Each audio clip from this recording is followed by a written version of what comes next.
मैं चैनल आज पढ़ने वाले क्लास 12 एनसीईआरटी केमिस्ट्री में टॉपिक है elevation of boiling point.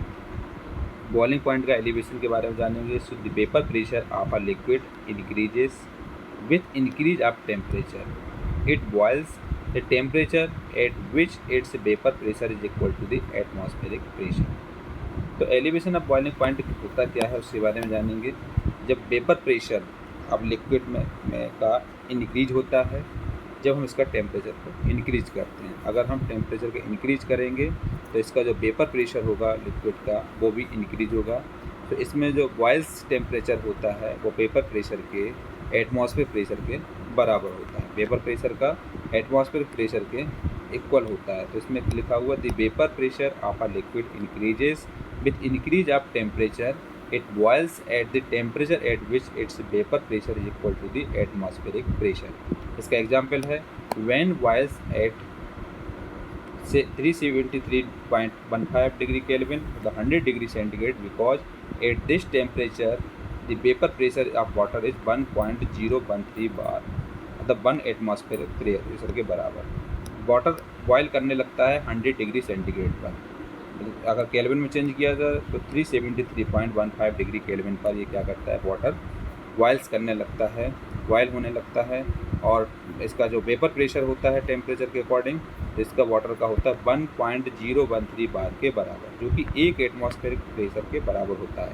1 atmosphere equal to होता है 1.013 बार के बराबर। अब इसका हम एक डायग्राम देखेंगे जो कि टेम्परेचर और प्रेशर, वेपर प्रेशर और टेम्परेचर से संबंधित डायग्राम है। ये डायग्राम है वेपर प्रेशर टेम्परेचर, जिसमें कि ये जो वर्टिकल लाइन है, वर्टिकल लाइन शो कर रही है इसमें वेपर प्रेशर, हॉरिजॉन्टल लाइन जो शो कर रही है वो टेम्परेचर कर रही है डिग्री केल्विन का।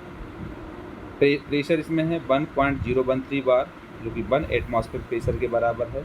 इसमें डॉट लाइन बनाई हुई है। इसमें एक सॉल्वेंट लाइन दिख रही है आपको और एक इसमें सॉल्यूशन लाइन दिख रही है, सॉल्वेंट एंड सॉल्यूशन लाइन। जहाँ पर अगर हम इस प्रेशर पर देखें तो इस प्रेशर पर दोनों जगह पर यहाँ पर ये क्या होगा, बॉइलिंग पॉइंट ऑफ सॉल्वेंट होगा और बॉइलिंग पॉइंट ऑफ सॉल्यूशन होगा। तो इसमें जब इसका डायग्राम बनाते हैं तो इसमें सॉल्वेंट और सॉल्यूशन वाली लाइन आएगी, और जो एटमॉस्फेयर प्रेशर होता है इसकी लाइन के इंटरेक्शन पर जो होता है, यहाँ जो पॉइंट बन रहा है उस पॉइंट पर क्या होगा, boiling point of solvent and solution आता है। और डेल टी बी होता है बॉइलिंग टेम्परेचर जो होता है, इसका डिफरेंस होता है जो कि टी बी नॉट होता है और यहाँ पर टी बी के बराबर होता है। ये होता है वेपर प्रेशर और टेम्परेचर पर डिग्री केल्विन पर इसका diagram boiling point, elevation of boiling point के लिए। इसमें हम कुछ मैथमेटिकल जानते हैं। मैथमेटिकल क्या है, a solution of 1 mole of sucrose in 1000 gram of water boils at 373.52 kelvin at 1 atmospheric pressure. एक हम सॉल्यूशन लेते हैं जिसमें 1 मोल हम लेते हैं सुक्रोज लेते हैं और 1000 ग्राम वाटर में बॉयल करते हैं 373.5 डिग्री केल्विन पर, या एक जहाँ पर 1 एटमॉस्फेरिक प्रेशर होता है। तो इसमें let del T B nought with the boiling point of pure solvent and T B with the boiling point of solution. तो टी बी नॉट होता है वो क्या होता है, boiling point of pure solvent होता है, और टी बी होता है बॉइलिंग पॉइंट ऑफ सॉल्यूशन होता है। The increase in the boiling point of del T B equal to होता है T B minus T B nought as known as elevation of boiling point. जब इसका boiling point को increase करते हैं तो इसका डिफरेंस आ जाता है del T B equal to होता है T B minus T B nought, जिसको हम एलिवेशन ऑफ बॉइलिंग पॉइंट बोलते हैं। इसमें क्या है, let T B nought be the boiling point of pure solvent and T B be the boiling point of solution. जब इसका इंक्रीज करते हैं बॉइलिंग पॉइंट के लिए तो होता है del T B equal to T B minus T B nought, जिसको हम बोलते हैं एलिवेशन ऑफ बॉइलिंग पॉइंट। तो for dilute solution, dilute solution के लिए लेते हैं तो for dilute solutions the elevation of boiling point del T B is directly proportional होता है मोलर कंसंट्रेशन का of the solution solute in a solution. तो डेल टी बी जो कि होता है डायरेक्टली प्रोपोर्शनल होता है मोल्यूट के।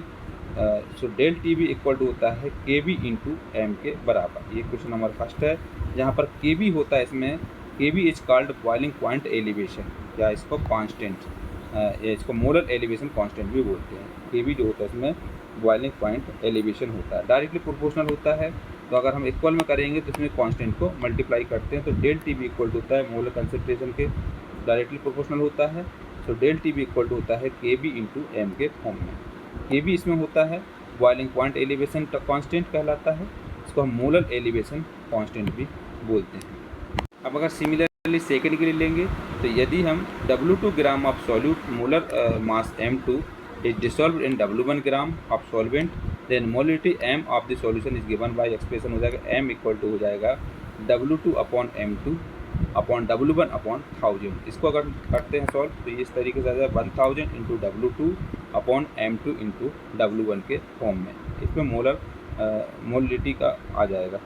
तो इक्वेशन फर्स्ट दिया था मोलिटी के फॉर्म में, क्या दिया था, ये दिया था del T B equal to दिया था के बी इंटू एम के फॉर्म में। तो एम जो है, एम को हम क्या करेंगे, एम जो आया है इसको हम यहाँ पर पुट कर देते हैं। इसको पुट करेंगे तो ये आ जाएगा del T B equal to हो जाएगा के बी के मल्टीप्लाई में आ जाएगा के बी इंटू ये करेंगे तो 1000 into W2 upon M2 into W1। सो इसको लिख सकते हैं M2 को हम यहाँ ले आएंगे, डेल टी बी को हम यहाँ ले जाएंगे, तो ये हो जाएगा M2 इक्वल टू हो जाएगा 1000 into W2 into K B upon del T B into W1 के फॉर्म में। इस तरीके से हम इसमें मोलिलिटी निकालते हैं।